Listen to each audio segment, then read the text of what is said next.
Carl Jung dijo, quien mira hacia afuera, sueña, quien mira hacia adentro, despierta. Hoy hablaré sobre la vida de Jung, sus principales ideas psicológicas y filosóficas y, finalmente, 10 secretos psicológicos y filosóficos que podemos aprender de él. Así que toma un poco de queso suizo y vamos a psicoanalizar cómo las bacterias transforman la leche agria en un alimento delicioso. Bromas aparte, hablemos de cómo Jung abrió un agujero en la psique humana para entender nuestras capas más profundas de recuerdos ocultos del pasado, almacenados en nuestra capacidad de contar historias heredadas de nuestros antepasados.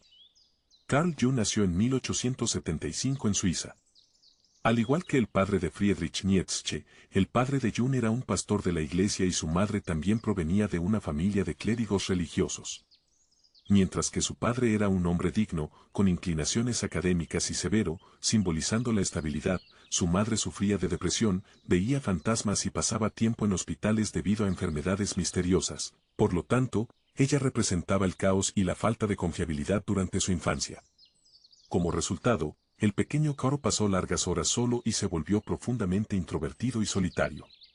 Aunque observaba el conflicto conyugal entre sus padres, también pasaba largas horas en su propia imaginación, desarrollando mundos vívidos y claramente organizados que contrastaban con el caos externo. Esta es una característica muy común entre los grandes novelistas cuya imaginación ve cosas que las personas comunes no ven o no tienen tiempo para ver. De hecho, más tarde articuló su idea principal de individuación, según la cual la tarea de cada individuo es desarrollar la conciencia a partir del caos del inconsciente.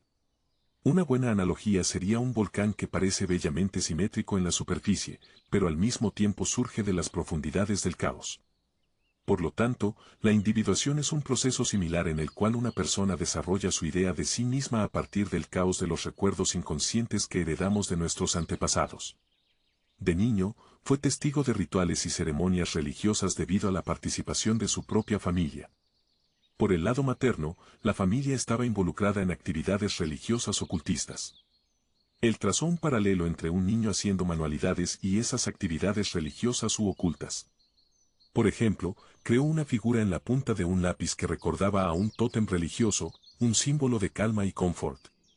Los niños se apegan a ciertos objetos, por ejemplo, una manta de seguridad, un juguete o cualquier otra cosa que llevan consigo a donde quiera que vayan y hasta abrazan el objeto mientras duermen. Él se dio cuenta de que esto era similar a ceremonias y rituales religiosos que los humanos hacen sin realmente preguntar por qué. Simplemente lo hacemos. Esto se convirtió en la base de su teoría del inconsciente colectivo, lo que significa que nacemos con ciertos recuerdos transmitidos por nuestro profundo pasado ancestral. A los 12 años, fue empujado por otro niño, dejándolo inconsciente. Como resultado, Jung no pudo ir a la escuela, porque se desmayaba cada vez que lo recordaba. Pasó 6 meses en casa. Sus padres pensaban que tenía epilepsia, una enfermedad muy común entre muchos novelistas como Dostoyevsky, Gustave Flaubert, Edgar Allan Poe y muchos otros. Pero en algún momento de su vida, el desmayo cesó. Casi milagrosamente. Esto abrió posibilidades para el joven Jung que no podía explicar científicamente. Durante su adolescencia, comenzó a leer filosofía, particularmente a los filósofos alemanes como Immanuel Kant, Arthur Schopenhauer y Friedrich Nietzsche. Su familia quería que se convirtiera en pastor como su padre. Pero Jung estaba interesado en la arqueología, porque estaba interesado en nuestro pasado más profundo. Esto ocurrió en parte porque el conflicto doméstico de sus padres hizo que su tiempo presente fuera desagradable y lo dejó solitario, así que se refugió en el pasado, pero en parte debido a una interesante leyenda familiar. Al crecer, escuchaba una leyenda familiar de que su abuelo era el hijo ilegítimo del gigante literario alemán Goethe. Así, leyó el Fausto de Goethe cuando tenía 15 años, lo cual lo influyó profundamente a lo largo de su vida. Para quienes no lo sepan, el Fausto de Goethe es la historia de un erudito que vende su alma al diablo a cambio de conocimiento y placeres ilimitados. La historia tiene un profundo tono cristiano de que se debe resistir la tentación de comer del árbol del conocimiento, porque en la historia de Adán y Eva, Eva mordió la manzana en el jardín del Edén, como resultado, la humanidad fue exiliada a la tierra. Por lo tanto, buscar conocimiento no siempre es una buena idea desde un punto de vista religioso. Ahora Jung podía ver el mismo cuento religioso no solo desde una perspectiva religiosa, sino también desde una perspectiva literaria que había viajado por Inglaterra en la obra de Christopher Marlowe y en Alemania en la obra de Goethe. Entonces, quería entender el pasado de la humanidad a través de la ciencia de la arqueología. Sin embargo, debido a la situación financiera de su familia, no pudo mudarse a otra ciudad para estudiar arqueología y la Universidad de Basilea no la enseñaba. Así que se volvió hacia su otro interés que era la filosofía, pero al mismo tiempo también estaba interesado en algo más científicamente concreto. Finalmente decidió por la psiquiatría y la medicina que combinaban la biología y la mente humana. Aunque su familia de ambos lados tenía fuertes lazos religiosos e incluso estaban involucrados en actividades ocultas, también estaban involucrados en estudios académicos y científicos, por lo que Jung creció albergando ambos extremos del espectro, disciplinas altamente idealistas, o se podría decir basadas en creencias como el ocultismo, alquimia, astrología y estudios religiosos, pero también ciencia empírica y basada en evidencia de la psiquiatría y el psicoanálisis. Hoy, Jung es conocido por unir las dos tradiciones supuestamente irreconciliables de creencias y ciencias, lo racional y lo irracional, lo material con lo espiritual. En 1896 se matriculó en la Universidad de Basilea para estudiar medicina, graduándose en 1900. Luego se trasladó a la Universidad de Zúrich, pero también comenzó a trabajar en un hospital psiquiátrico con Eugene Blödel, un renombrado psiquiatra que mantenía estrecho contacto con Sigmund Freud. A partir de entonces, Jung y Freud se cartearon y luego colaboraron. Jung también trabajó con un psiquiatra francés, Pierre Janet, cuya teoría del subconsciente puede haber precedido a la teoría del inconsciente de Freud, resultando en una rivalidad entre Freud y Janet. En 1903, Jung publicó su tesis titulada sobre la psicología y patología de los llamados fenómenos ocultos, argumentando que la epilepsia, la histeria y la neurastenia son diferentes estados de conciencia similares a los fenómenos ocultos experimentados por un médium. Su carrera como médico progresó rápidamente, lo que le permitió casarse en 1903 con Emma Rauschenbach, hija de un rico comerciante de relojes que murió 2 años después dejando una enorme fortuna a la pareja. Pero, a pesar de la riqueza que su esposa le trajo, Jung continuó trabajando duro, incluso abriendo su propia clínica en 1909. Se alegó que Jung era sexualmente infiel. Pero a pesar de su infidelidad, la pareja trabajó junta, no solo dentro de la cual tuvo 5 hijos, sino también fuera, ya que la esposa también se convirtió en una psicoanalista importante. En 1907, Jung conoció a Freud, durante los siguientes 5 años, trabajaron juntos, viajando juntos a menudo y leyendo el trabajo del otro antes de su publicación. Se acercaron tanto que Freud llamó a Jung su hijo adoptivo, su verdadero heredero. Pero en 1912, cuando Jung publicó Psicología del Inconsciente, su amistad terminó.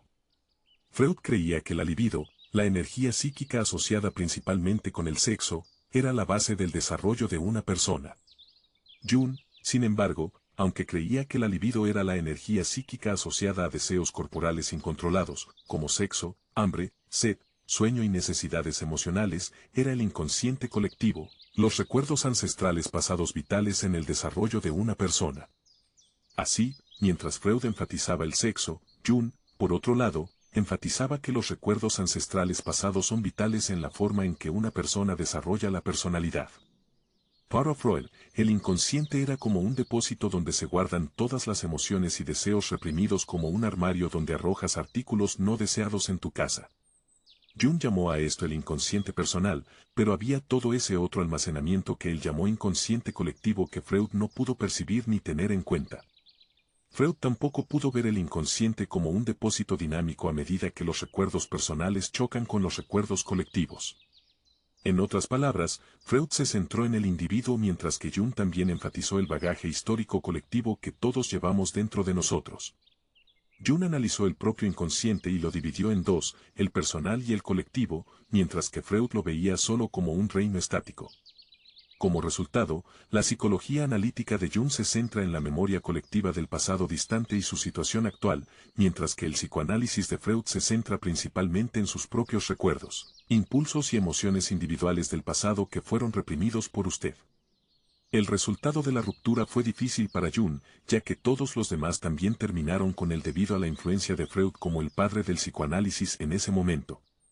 En 1913, experimentó psicosis.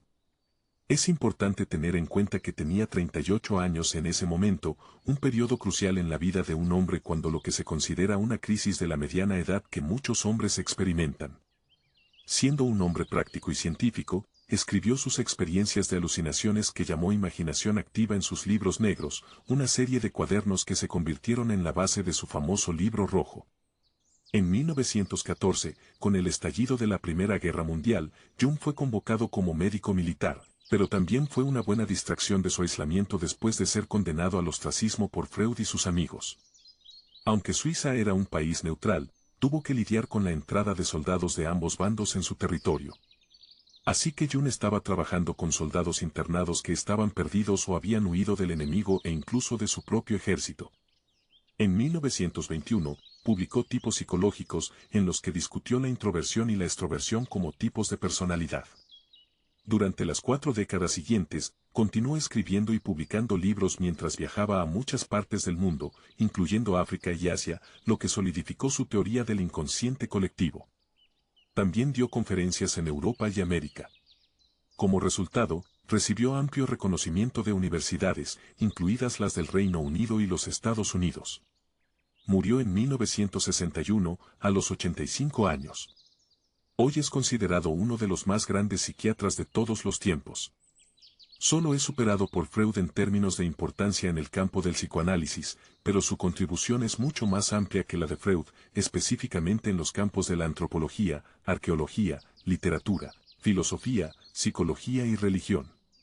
Su teoría del inconsciente colectivo ha sido inmensamente relevante para la literatura y la narrativa. Escritores como Hermann Hesse fueron influenciados por Jung, especialmente en sus novelas Steppenwolf, que discutiré en un video futuro. También influyó en grandes artistas y músicos, entre ellos David Bowie, The Beatles e incluso la banda coreana BTS, sin mencionar películas, videojuegos, etc. además de ser un artesano y un constructor.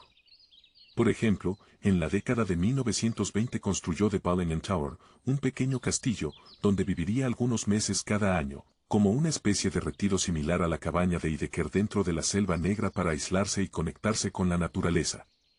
Jung también tuvo algunas experiencias en la vida que parecían aleatorias y coincidentes pero que resultaron ser altamente significativas. Esto también influyó en Wolfgang Pauli, el físico cuántico. Jung estaba interesado en la alquimia. Su libro de 1944, Psicología y Alquimia, vio una conexión entre los dos. Así como los alquimistas intentaron transformar el plomo en oro, los psicoanalistas también ayudan a las personas a transformar el inconsciente en un nivel superior de conciencia a través del proceso de individuación o realización en la vida. Así como hay varias etapas del proceso alquímico, un individuo también pasa por un proceso de desarrollo para encontrar su verdadero propósito o realización en la vida. Ahora discutiré las ideas centrales de Jung. Ideas centrales. Inconsciente colectivo. Una de las ideas más fundamentales de Jung es el inconsciente colectivo, que se refiere a nuestros recuerdos colectivos transmitidos a nosotros desde nuestra evolución inicial, exclusivos solo de los humanos, que otros animales no exhiben.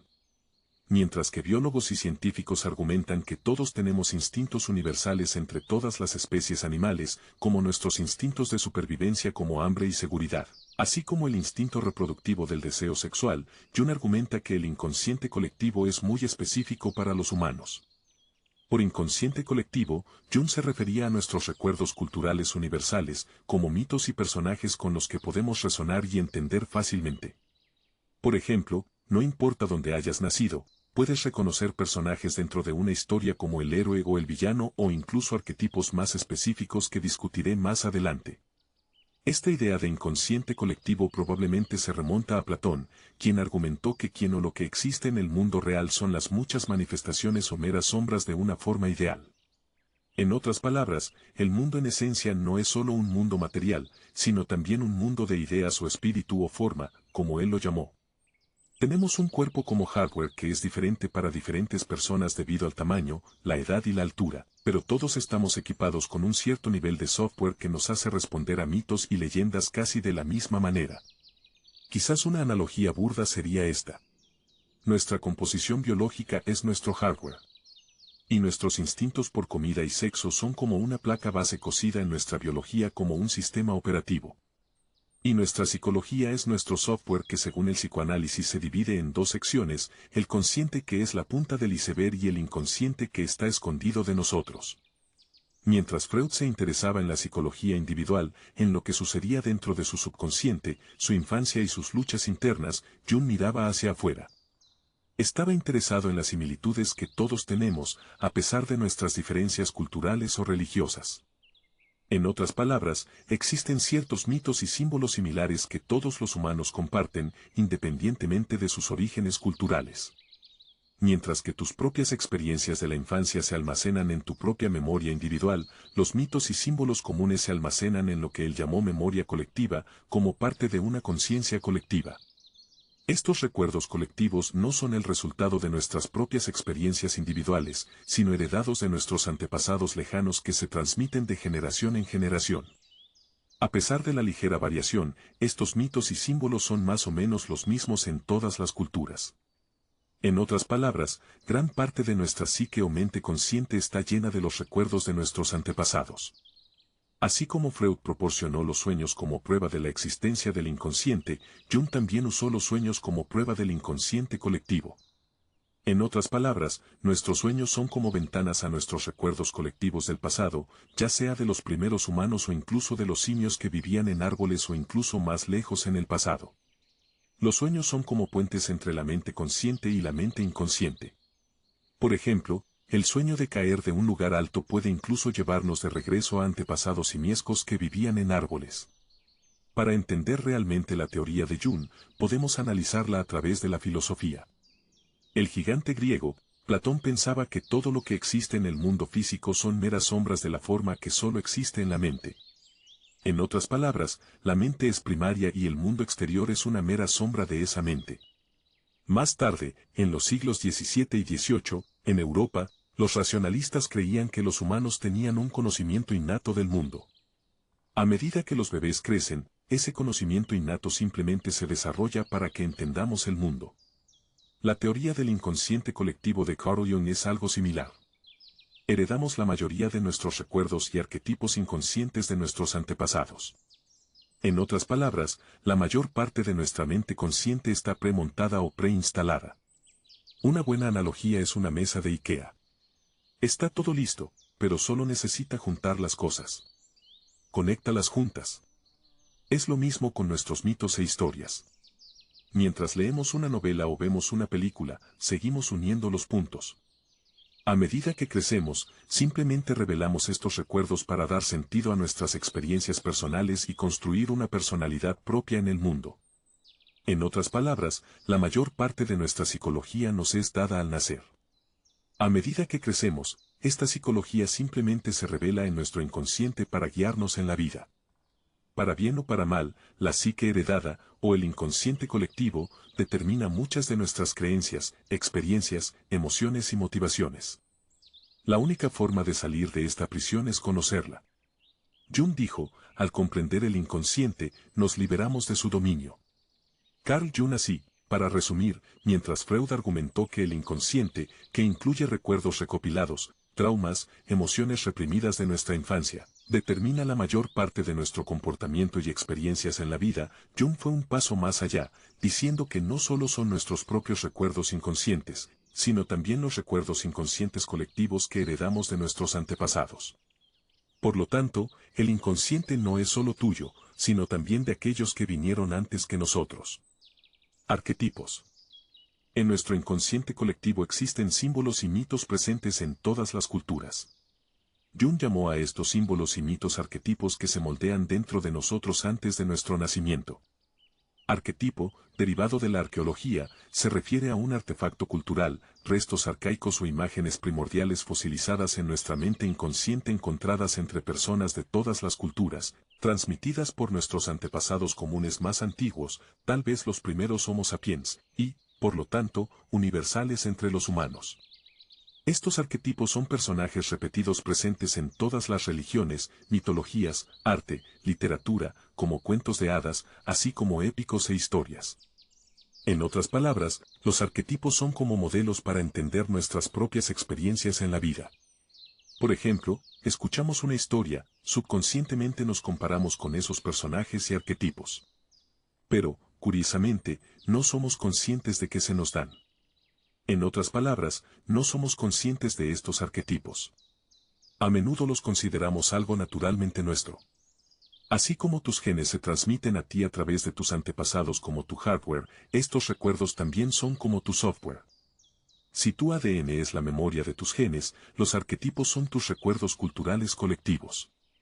Si volvemos a la filosofía, Kant argumentó que nuestro conocimiento del mundo proviene de nuestras experiencias. Pero no solo eso, tenemos un mecanismo innato de racionalidad que estructura el mundo. En otras palabras, no somos receptores pasivos de conocimiento del mundo exterior, también imponemos nuestra propia estructura mental al mundo. Los arquetipos de Jung son algo similares en el sentido de que, a través de estos arquetipos en la memoria colectiva, entendemos mejor nuestras experiencias en el mundo. Los arquetipos residen en nuestra mente inconsciente para darnos patrones para que nuestras experiencias y emociones tengan sentido para nosotros. Jung caracterizó la psique humana en tres partes: el ego, el inconsciente personal y el inconsciente colectivo. El ego es el lado racional o consciente de nuestra psique que regula nuestras vidas. Es como un mecanismo de control que dice qué hacer en la sociedad, qué no hacer y qué es aceptable hacer. El inconsciente personal, en el que Freud se centró principalmente, incluye nuestros propios recuerdos individuales, incluidos los recuerdos reprimidos y las emociones reprimidas. El inconsciente colectivo, en el que Jung se centró principalmente, es donde se almacenan los arquetipos que heredamos de nuestros antepasados. ¿Cuáles son ejemplos de estos arquetipos? Jung miró una actividad que todos compartimos, los humanos. Narrativa. Desde muy temprano, los niños son hipnotizados por historias, incluso en la edad adulta, amamos las historias. ¿Por qué? Porque las historias no solo nos enseñan, sino que también tienen un profundo impacto emocional en nosotros. En otras palabras, las historias nos enseñan sobre el mundo, pero también nos conectan emocionalmente con los demás. De hecho, se podría argumentar que la mayoría de las religiones se establecieron a través de historias. La mayoría de las tribus, comunidades, sociedades e incluso imperios se construyeron sobre historias y mitos. Sin un mito común, es difícil unir un imperio o una comunidad. Jung descubrió que contar historias es donde viven los arquetipos. Algunos ejemplos dados por Jung son el viejo sabio, la vieja sabia, el héroe, el padre, la madre, el diablo y así sucesivamente. Si miras mitos e historias, puedes encontrar muchos de estos arquetipos en todo el mundo. Ahora puedes preguntarte por qué surgieron estos arquetipos. La respuesta simple está en nuestra biología evolutiva. Como organismo o animal vivo, enfrentamos depredadores y presas. Enfrentamos desafíos de supervivencia. La forma en que nos comportamos cuando enfrentamos desafíos de supervivencia define nuestros arquetipos. Así, los arquetipos se cosieron en nuestros genes porque nos permitieron sobrevivir y transmitir esos genes a otros. Los arquetipos son nuestros instintos de supervivencia escritos en historias.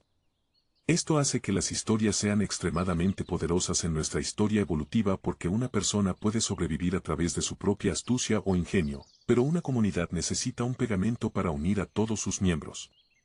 ¿Cómo unes a la gente? A través de historias. Historias y mitos que ponen los pelos de punta. Historias que te emocionan. Historias que te motivan. Tipos psicológicos. Los tipos psicológicos extrovertidos e introvertidos de Jung se refieren a rasgos de personalidad hasta el grado de apertura entre los individuos. Para explicar los dos tipos, al igual que Nietzsche, Jung nos llevó de vuelta a la antigua Grecia, donde dos dioses opuestos, Apolo, el dios de la razón, y Dionisio, el dios del vino y la pasión, se equilibraban. Según Nietzsche, la filosofía y la civilización occidental suprimieron el Dionisio o la pasión humana en favor de la racionalidad. Pero para Jung, estos dos dioses representan dos tipos psicológicos. Apolo simboliza la introversión, un tipo reflexivo, soñador y pensativo que trata de obtener conocimiento y entender las cosas, por lo tanto, a menudo es solitario. Dionisio, por otro lado, simboliza la extroversión que prospera entre otras personas, priorizando el mundo exterior, experiencias y acciones sensoriales y sensuales. Dionisio era el dios del vino, por lo que los extrovertidos son personas animadas y apasionadas que buscan actividades divertidas con otras personas. Una gran comparación es entre el personaje de Hamlet de Shakespeare y el personaje de Don Quijote de Miguel de Cervantes. Hamlet es reflexivo y pensativo, mientras que Don Quijote es un hacedor. Todos vemos partes de nosotros mismos en Hamlet y Don Quijote. Aunque en el mundo de hoy estamos, hasta cierto punto, limitados a la libertad de ser como Don Quijote, por lo que todos nos volvemos un poco reflexivos o introvertidos como Hamlet. Persona versus sombra. En medio de todos los recuerdos colectivos que heredamos desde el nacimiento, así como de nuestro propio inconsciente personal, parece haber mucho caos y confusión dentro de nosotros.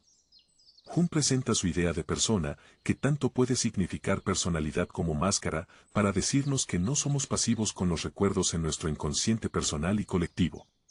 De hecho, tratamos de esculpir una pequeña persona organizada por la cual queremos que los demás nos conozcan. Una buena analogía sería una carrera. Pasamos años en escuelas y universidades para trazar una carrera para nosotros y finalmente nos convertimos en profesor, médico, ingeniero o YouTube. Persona es un proceso similar en el cual el individuo exhibe consciente e inconscientemente una persona para el mundo, guiado en parte por los arquetipos, pero en parte debido a nuestros propios recuerdos personales dentro de la cultura en la que vivimos y en parte debido a nuestra propia mente consciente. Esta persona es como una máscara detrás de la cual escondemos nuestra psique colectiva, pero también exhibimos nuestra propia individualidad percibida. Podrías decir que la persona es un papel que interpretamos en el escenario del teatro que llamamos sociedad. Es nuestro papel, nuestra identidad. Una buena analogía sería una vitrina. Solo muestran los mejores artículos a la venta. No las manzanas medio podridas que están guardadas en el fondo. Cuando nos presentamos a los demás, nos cuidamos de mostrar algunas partes y ocultar otras partes. Además, también somos selectivos sobre qué mostrar, dependiendo de dónde estamos. Podemos asumir una personalidad diferente en presencia de una mujer hermosa por la que estamos interesados románticamente. Pero, en presencia de nuestros familiares o amigos, presentamos una personalidad totalmente diferente.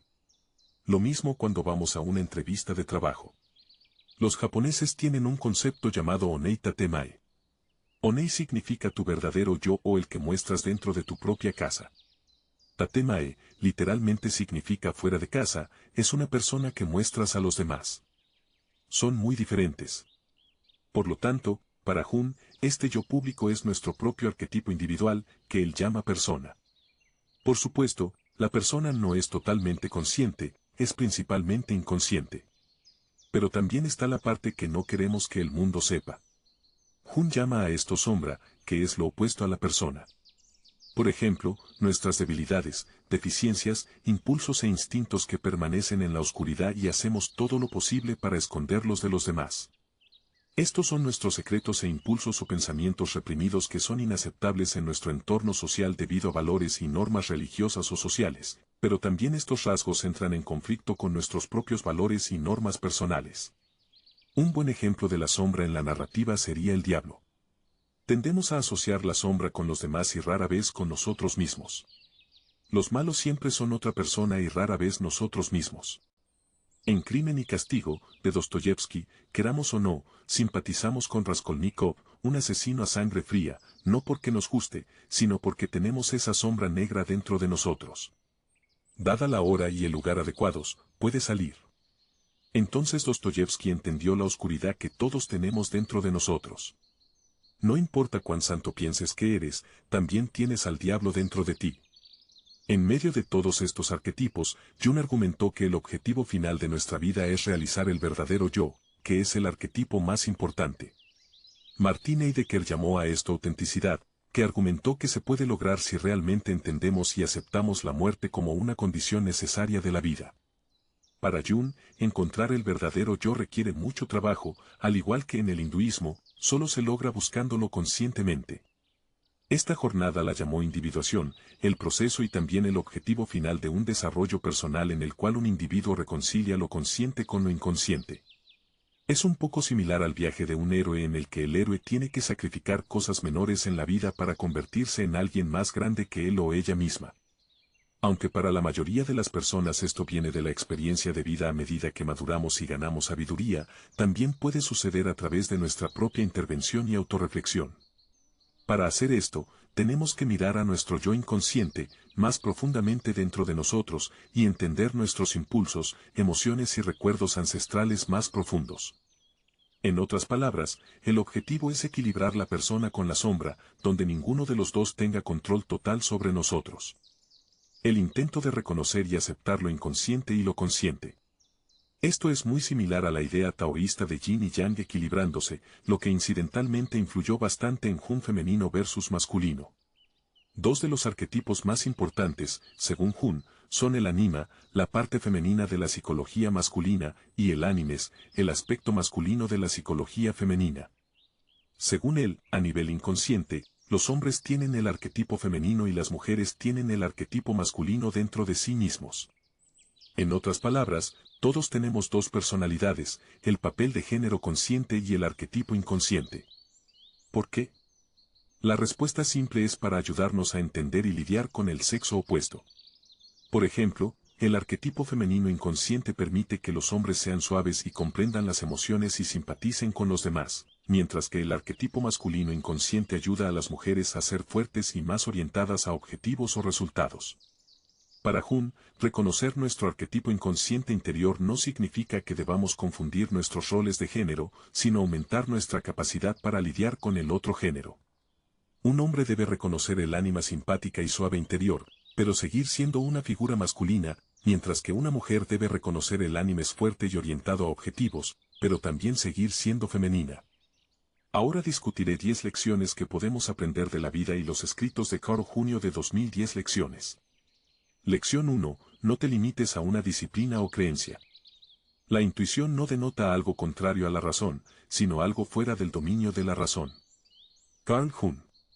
Aunque Jung fue educado o entrenado en el campo del psicoanálisis, miró más allá de la disciplina y en particular estudió literatura y mitología. Como todos sabemos, el poder de contar historias en nuestra psicología es muy fuerte. Desde muy temprano estamos enganchados a las historias. Ahora, ¿por qué es eso? La respuesta simple es que las historias deben haber sido de gran utilidad para nuestros antepasados. En pocas palabras, las historias son simplemente sobre los errores de otras personas de los que podemos aprender. Por supuesto, el poder de las historias va más allá del aspecto de la enseñanza, pero también nos divierte y nos mantiene enfocados y atrapados en una idea u objetivo. Así, el genio de Carl Jung fue combinar literatura y narrativa, por un lado, con el psicoanálisis que se desarrollaba en ese momento en el mundo de habla alemana. Dado que nuestro ADN contiene información sobre cómo nuestro cuerpo desarrolla ciertas características, como el cabello y el color de los ojos, o la altura o la complexión y así sucesivamente, nuestro ADN también contiene ciertas propensiones en nosotros para ciertos arquetipos e historias. Como dije en mi video sobre Marcel Proust, la creatividad ocurre cuando dos ideas o disciplinas diferentes colisionan o se combinan. En el caso de Proust, combinó la biología evolutiva, la filosofía intuitiva con el arte para llegar a algunas ideas hermosas. En el caso de Jung, combinó la narrativa y el psicoanálisis para llegar a los recuerdos inconscientes colectivos de ciertos arquetipos. Por lo tanto, ser creativo es mirar más allá de tu disciplina. Al igual que un artista que camina de un lado a otro mientras pinta, es creativo mirar fuera de tu propia disciplina. Lección 2. Piensa, no juzgues. Pensar es difícil, por eso la mayoría de las personas juzga. Carl Jung. Cuando miras los intereses de Carl Jung, puedes quedarte perplejo o incluso confundido. Era un psiquiatra serio, un científico, se podría decir, y, por supuesto, un terapeuta. Pero estaba profundamente interesado en áreas que podrías considerar pseudociencia. Su interés en la alquimia y la psicología paranormal puede sonar anticientífico e incluso irracional, pero Jung no juzgó estas disciplinas por la forma en que otros científicos las veían. En cambio, se hizo esta pregunta. Digamos que son pseudociencias, pero, ¿por qué persisten en la imaginación humana durante tanto tiempo? Como hombre de mente abierta y curioso, quería encontrar respuestas en lugar de descartar las cosas por su valor nominal. Lo mismo se puede decir sobre mitos y leyendas. Uno puede fácilmente descartarlos como nada más que ficción o invenciones de la imaginación, pero entonces Jung se preguntó, ¿cómo es que somos atraídos por mitos y leyendas y cómo es que inventamos tales mitos y leyendas en primer lugar? Por lo tanto, la lección es no descartar algo sin realmente llegar al fondo de ello. En lugar de juzgar algo como irracional o pseudocientífico, es mejor explicarlos y encontrar respuestas sobre por qué tuvimos la alquimia o por qué la parapsicología existe en primer lugar. En otras palabras, a veces tu prejuicio puede ser nuestro peor enemigo para obtener una visión o avanzar las cosas. Somos supersticiosos. Las personas más racionales todavía creen en alguna forma de superstición. Ya sea que su equipo gane un juego si hicieron ciertas cosas o apostando dinero en algo. También tenemos fobias, miedos irracionales. Por ejemplo, el miedo a las serpientes es como algunos recuerdos depositados de traumas pasados en lugares donde no hay ninguna serpiente. Entonces piensa, antes de juzgar. Lección 3. Aprende de los demás. El encuentro de dos personalidades es como el contacto de dos sustancias químicas. Si hay alguna reacción, ambas se transforman. Carl Jung. En el mundo de habla alemana, la práctica del aprendizaje es muy fuerte. Incluso hoy en día, la mayoría de los jóvenes alemanes pasan por un periodo de aprendizaje para aprender el oficio de alguien en la práctica. Por supuesto, el sistema educativo ha facilitado que todos aprendan cosas en las escuelas, por lo tanto, la necesidad de aprender un oficio en el trabajo se ha vuelto menos popular, pero no hay sustituto para aprender de alguien en el trabajo. Así, Jung pasó años convirtiéndose en discípulo de otros psicoanalistas como el psiquiatra suizo Eugene Bleuler, el psicólogo francés Pierre Janet, por supuesto, Sigmund Freud, el padre del psicoanálisis. Es muy importante que una persona tenga algunos mentores cercanos para aprender. Hoy, mucha gente descarta el pasado y a los que vinieron antes. Si hay algo que podemos aprender de la historia es que debemos aprender y apreciar a aquellos que vinieron antes que nosotros y tratar de hacer uso de la mayor parte de su conocimiento y sabiduría. Friedrich Nietzsche, el filósofo más individualista, hace que sus héroes Supermans pasen por una etapa de camello, durante la cual trabajan como un camello para aprender su oficio y solo entonces pueden convertirse en el león que ruge. Entonces aprende de tus maestros, mentores y padres y entonces podrás encontrar lo que les falta. El verdadero líder siempre es guiado. Carl Jung. Lección 4. Toma notas. Jung dejó atrás una tonelada de páginas de notas, diarios y diarios. Escribió sus sueños y hasta sus experiencias de alucinaciones. Nuestra memoria no es confiable. Si piensas en filosofía, solo conocemos las filosofías o historias de aquellos que las escribieron. Los pensamientos humanos y las percepciones filosóficas anteriores a la escritura son bastante desconocidos. No porque no tuvieran una filosofía o historias, es porque no dejaron ninguna palabra escrita atrás. Por lo tanto, escribir tiene poder, y cuando escribes las cosas, no solo te sientes aliviado, sino que también te da grandes ideas y conocimientos sobre tu propia personalidad y mente. Entonces, una manera de entenderte a ti mismo es tomar notas y escribir recuerdos y experiencias. El autoconocimiento tal vez sea mucho más difícil de lo que pensamos. Por lo tanto, llevar un diario es una buena manera de encontrar pistas sobre lo que realmente te hace funcionar más allá de la rutina diaria o las redes sociales. Entonces, toma notas, porque eso te lleva más profundamente en ti mismo. Lección 5. Cuenta tu historia. La razón del mal en el mundo es que las personas no son capaces de contar sus historias. Carl Jung. El psicoanálisis como disciplina a veces también se llama curación por hablar. Pero es más que solo hablar. Es contar historias. Contando tus historias. Si el registro en un diario es una buena manera de deshacerse de algunos pensamientos y experiencias profundas y difíciles, contar tu historia para que otros la lean tal vez sea un paso adelante.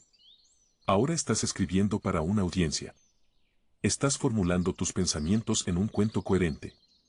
Jung entendió los mitos de poder y la narrativa en nuestro pasado evolutivo colectivo. Pero lo mismo se aplica al individuo. Tu historia puede arrojar luz sobre tu propio pasado. Para muchos novelistas y narradores, o incluso artistas, escribir o contar una historia o crear una obra de arte es un proceso de descubrimiento. Al contar tu historia, te embarcas en un viaje de autodescubrimiento. Lección 6. El arte es terapia. El arte es una especie de impulso innato que se apodera del ser humano y lo convierte en su instrumento. Para desempeñar este difícil oficio, a veces es necesario que él sacrifique la felicidad y todo lo que hace que la vida valga la pena para el ser humano común. Carl Jung. No solo en la psicoterapia, el arte se utiliza a menudo para tratar a los pacientes, sino que filósofos como Arthur Schopenhauer y Friedrich Nietzsche, por supuesto, Carl Jung veían el arte como un antídoto para el sufrimiento. Schopenhauer argumentó que la música era la única salida de nuestra condición humana de sufrimiento perpetuo. Nietzsche colocó el arte como un antídoto para el nihilismo, ya que nos da el objetivo final de la vida. Jung observó cómo el arte curaba a sus pacientes traumatizados al aliviar su ansiedad y miedo. Hoy en día, no solo la danza y la música, sino también la narrativa y la escritura creativa se utilizan para curar a muchos pacientes de enfermedades mentales. Así como las civilizaciones sobreviven y prosperan en mitos e historias, a nivel personal, también sobrevivimos y prosperamos en historias, artes y oficios. Todos conocemos al mejor narrador de nuestra familia. Te sientes cercano a ellos. Permanecen en la memoria colectiva de aquellos que los escucharon contar historias. Nuestra persona es nuestra historia que contamos al mundo conscientemente, pero también inconscientemente. La sombra, sin embargo, es la historia que nunca contamos a nadie. Solo los grandes novelistas son capaces de explorar sus mundos oscuros para conectarse con el inconsciente colectivo y contar historias perspicaces y psicológicas. Dostoyevsky fue un gran novelista cuyas historias psicológicas aterran, pero también revelan algo más profundo dentro de nosotros. Lección 7. La disciplina conduce a la iluminación. He observado que una vida orientada hacia un objetivo es en general mejor, más rica y más saludable que una sin objetivo, y es mejor seguir adelante con el flujo del tiempo que retroceder contra él. Carl Jung. A veces existe un malentendido de que aquellos que están iluminados o han alcanzado una vida plena son a menudo personas pasivas, pacíficas, tranquilas e inactivas. La vida en su esencia es una lucha. Todo se logra con lucha. Lo mismo puede decirse sobre el significado y la iluminación. Es a través del esfuerzo individual y el trabajo duro que uno puede alcanzar una vida significativa para sí mismo. Jung dice, ¿por qué estás buscando ayuda? ¿Qué es que la ayuda vendrá de afuera? Lo que está por venir se crea en ti y a partir de ti. Por lo tanto, mira dentro de ti. No compares, no midas. Ninguna otra manera es como la tuya. Todas las demás formas engañan y te tientan. Debes llenar el camino que está en ti. Carl Jung. Por lo tanto, para convertirse en alguien, uno debe pasar por las pruebas y tribulaciones de sus propias acciones. Frase, debemos cometer errores. Debemos vivir nuestra propia visión de vida. Si evitas el error, no vives, en cierto sentido, se podría decir incluso que toda la vida es un error, ya que nadie ha encontrado la verdad. Carl Jung. Solo somos liberados si recorremos el arduo camino de la vida. Ningún gurú o líder puede liberarte, solo tú puedes trazar un camino único para ti. Esto significa que debes actuar y ser disciplinado en ello. Nadie puede convertirse en un gran artista de la noche a la mañana y lo mismo vale para la realización en la vida. Cita, la verdadera liberación no viene de encubrir o suprimir estados dolorosos de sentimiento, sino solo de experimentarlos al máximo. Carl Jung. Lección 8. Abraza tu oscuridad también. Lo que resistes, persiste. A menudo escapamos de nuestros pensamientos y experiencias oscuras. Está en el corazón del psicoanálisis que suprimimos emociones y experiencias desagradables de nuestra conciencia y las empujamos al reino subconsciente. Jung dice que uno debe entender su lado oscuro antes de tratar con otras personas. Cita, conocer tu propia oscuridad es el mejor método para tratar con la oscuridad de otras personas. Cuando lees Crimen y Castigo, de Dostoyevsky, la reacción común es estar del lado de un asesino. Nos aterrorizamos cuando Raskolnikov está a punto de confesar. Queremos que se escape impune del asesinato. ¿Por qué? Porque lo entendemos. Lo entendemos en nosotros. Era un estudiante pobre que necesitaba dinero. No solo eso, es muy bueno justificando sus acciones. No solo eso, también es torpe como un yo común y también está extremadamente atormentado por dentro. Todas estas emociones nos ponen del lado de un asesino. Jung dice, esto es lo que son los humanos. No somos santos ni malos. Somos un poco de ambos. A menos que entendamos y abracemos completamente nuestro lado oscuro, no podemos ser buenos. Entender y abrazar nuestro lado oscuro nos hace fuertes y es a través de la pura fuerza que podemos ser iluminados. Las personas débiles no pueden ser iluminadas. Por lo tanto, escapar de nuestros pensamientos y emociones más oscuros no es la respuesta. Es hora de aceptar el hecho de que somos oscuros y claros al mismo tiempo. Cita, no aspiro a ser un buen hombre. Aspiro a ser un hombre completo. Lección 9. Todos estamos conectados. Aceptar a los humanos como animales ha sido extremadamente difícil para las personas religiosas en los últimos siglos desde Charles Darwin. Los europeos desarrollaron una ciencia sofisticada que desafió el dogma religioso de que Dios creó a los humanos y luego los expulsó del jardín del Edén, pero debido a siglos de adoctrinamiento religioso del excepcionalismo humano se infiltró tan profundamente en la cultura y la psique que fue difícil para muchos europeos aceptar que eran iguales a otras razas, mucho menos descendientes de monos.